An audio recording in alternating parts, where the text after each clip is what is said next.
खबर वाराणसी से है। वाराणसी पहुंचे सुबह सपा के राष्ट्रीय अध्यक्ष पूर्व कैबिनेट मंत्री ओम प्रकाश राजभर ने कहा कि 2022 में संकल्प भागीदारी मोर्चा की सरकार बनेगी तो 5 सीएम और 20 डिप्टी सीएम अलग अलग जाति के होंगे।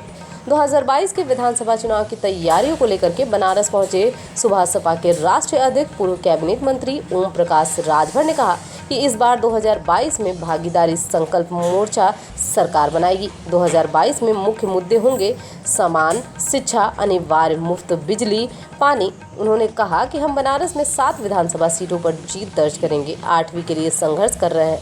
बताया कि इस बार मुसलमानों का वोट भागीदारी संकल्प मोर्चा के साथ है। वाराणसी से कुलदीप कपूर की रिपोर्ट। चार्ज की बात नहीं, वो बाहर थे, मीटिंग में थे। ठीक क्यों मत थे, तो लोग चालू तो रखो। चालू करोगे नहीं।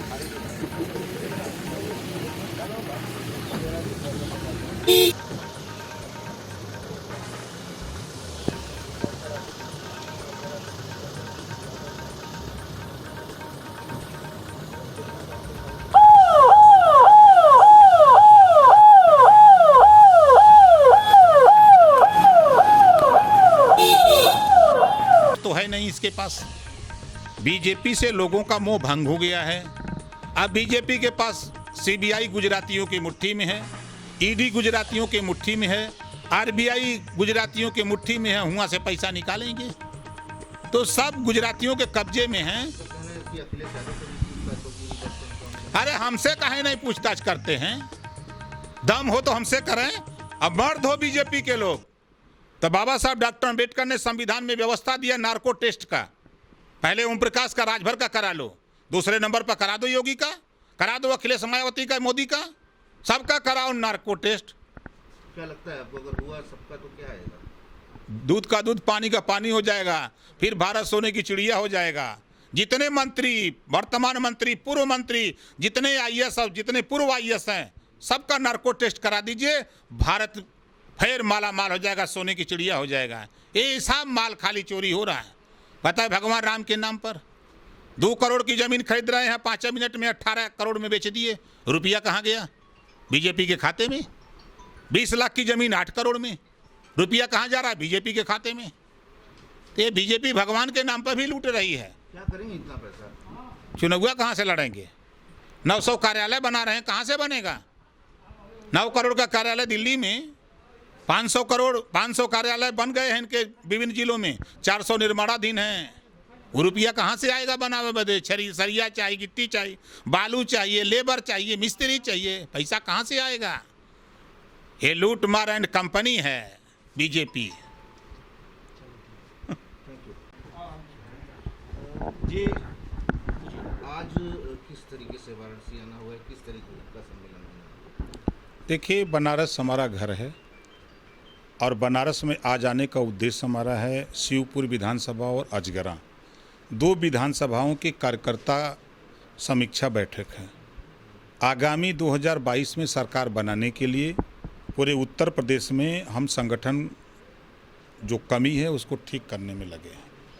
उसी उद्देश्य से हम इधर बनारस आए हैं।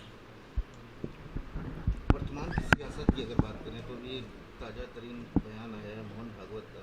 उन्होंने कहा कि हिंदू और मुसलमान जो है उनका डीएनए सेम है और गो कसी के मामले को लेकर के जिस तरीके से जो हिंदू आतंक फैलाते हैं वो आतताई।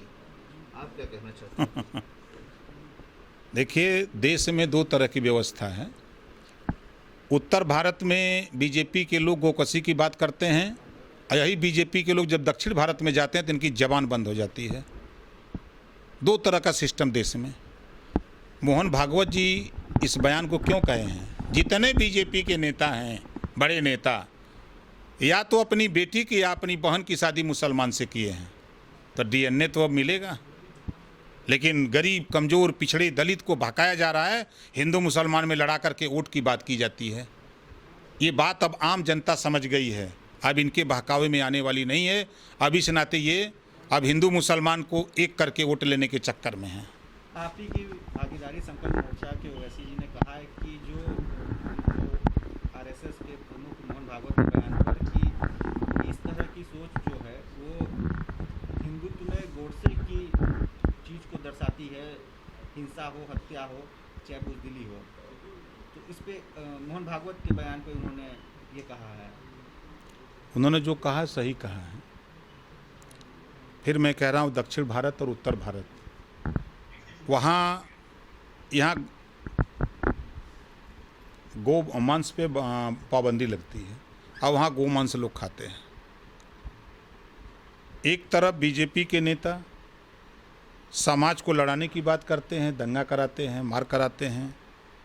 दूसरी तरफ यही बीजेपी के नेता हिंदू मुसलमान की जब नफरत की बात आती है तो दंगे होते हैं। और तीसरी तरफ इन्हीं को देखिए कि ये वहीं जितने मुसलमानों के बड़े लीडर हैं, सब मुसलमानों के, बीजेपी के जितने बड़े नेता हैं सभी मुसलमानों के यहाँ उनके बेटों से शादी किए हैं। अब तो डीएनए मिलेगा ही, तो दिक्कत कहाँ है? दिक्कत तब होगी जब जैसे अभी चला रहे हैं ना, एक योगी जी का चल रहा है ना धर्मांतरण वाला कानून। क्या ये कानून प्रवीण तोगड़िया को लागू होगा, मुरली मनोहर जोशी को लागू होगा, आडवाणी को लागू होगा, कि खाली धरातल पे ही चिल्लाएंगे? ये पहले वहाँ लागू कर लें। ओवैसी जी ने कहा है कि आरएसएस की जो रिवर फ्रंट में 42 जगहों पे छापेमारी हुई है। बीजेपी के पास है कहाँ? भारतीय जनता पार्टी कल तक, जब अटल जी जिंदा थे तब तक भारतीय जनता पार्टी थी।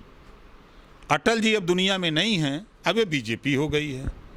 ये बीजेपी पे गुजरातियों का कब्जा हो गया है। उत्तर प्रदेश का राज्यपाल गुजराती, सीबीआई का चीफ गुजराती, ईडी का चीफ गुजराती, आरबीआई का चीफ गुजराती, गृह मंत्री गुजराती, वित्त मंत्री गुजराती, प्रधानमंत्री गुजराती, कारपोरेट घराने के सब गुजराती, बड़े बड़े ठेका पट्टा करने वाले गुजराती, देश बेचने वाले गुजराती, देश खरीदने वाले गुजराती, देश का पैसा लेके भागने वाले गुजराती। तो गुजराती पार्टी को कोई नया नाम देंगे आप? ये भारतीय जुमला पार्टी है। ये बीजेपी माने भारतीय जुमला पार्टी। ये जुमला सुनाते हैं 15-15 लाख, 2-2 करोड़ नौकरी, महंगाई कम करेंगे, सरसों का तेल 60 रुपया से चला गया 250, अरहर की दाल 50 से गया 150, गैस सिलेंडर 400 से बढ़ के गया 900 पार, पेट्रोल जो 60 रुपया था 100 पार, डीजल जो 50 था गया 90 के पार। ये महंगाई कम करने दे, जुमला वाली पार्टी है ये जुमला सुनाते हैं, ड्रामा खूब करते हैं। अभी 20 दिन पहले मुख्यमंत्री हटा रहे थे उत्तर प्रदेश से, दिल्ली से लेकर यहाँ तक खूब ड्रामा किए, और ड्रामा करते करते मिला क्या? वही जो ड्रामा शुरू हुआ जहाँ से चले वहीं फिर आके खत्म। और ये अखिलेश यादव जो जांच चल रही है, जो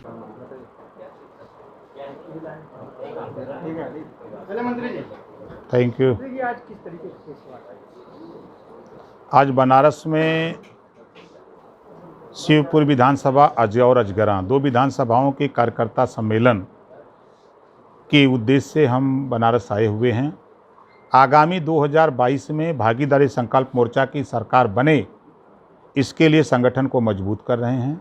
जो पार्टी के विचार हैं, जो उद्देश्य हैं, घरेलू बिजली का बिल 5 साल माफ़ करने का, गरीबों का इलाज 5 साल फ्री करने का, उत्तर प्रदेश में पूर्ण शराबबंदी का, गरीबों को निःशुल्क अनिवार्य और समान शिक्षा का, सामाजिक न्याय समिति की रिपोर्ट लागू करने का, प्रदेश में भाईचारा पैदा करने का, ये संदेश आप लोगों के माध्यम से जनता तक पहुंचाने के लिए आज यहाँ आप लोगों को बुलाया है।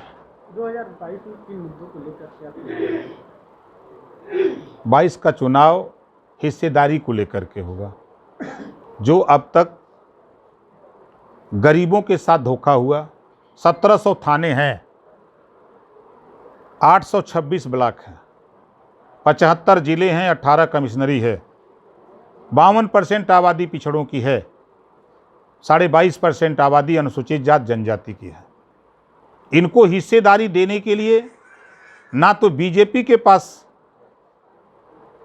इनके आंकड़े हैं, या सरकार चलाने वाले लोगों के पास इनके आंकड़े नहीं रहते हैं, लेकिन वोट जब आता है, चुनाव आता है, तो इनके आंकड़े उनके पास खट से आ जाते हैं।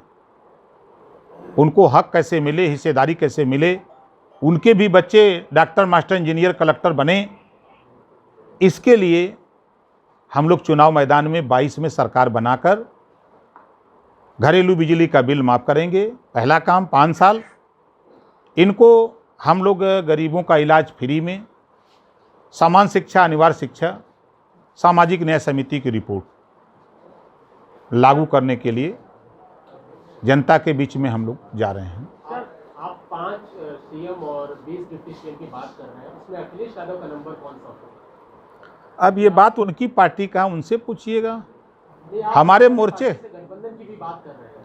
हम देखिए, एक तो 1 साल से मैं सुन रहा हूँ, ये बात कांग्रेस भी कर रही है, ये बात भाजपा भी कर रही है। ऐसा नहीं कि नहीं कर रही है। हमारी भागीदारी संकल्प मोर्चा की सरकार बननी 2022 में, तो हम लोग 5 सीएम, 20 डिप्टी सीएम देंगे। 20 जाति का भी डिप्टी सीएम होगा और 5 जाति का सीएम होगा। 2022 में क्या लगता है भागीदारी संकल्प मोर्चा कितनी सीट दर्ज कर पाएगी? सरकार बनाएंगे। कितनी सीट? बता तो रहा हूँ, सरकार बनाऊंगा। बनारस में 7 सीट जीतूंगा। एक एक जिला का बताइए तो हम बता दें खट से। 8वां सीट क्यों नहीं जीत पाएंगे? कौन सी सीट आपको लगती है जो उसके लिए संघर्ष कर रहे हैं। 8वीं सीट के लिए हम संघर्ष कर रहे हैं, उसका इंतजार करिए। क्या लगता है मुसलमानों का वोट इस बार भागीदारी संकल्प मोर्चा की तरफ होगा या फिर बीजेपी या फिर बसपा की तरफ? उनका पूरा वोट इस बार भागीदारी संकल्प मोर्चा के साथ होगा।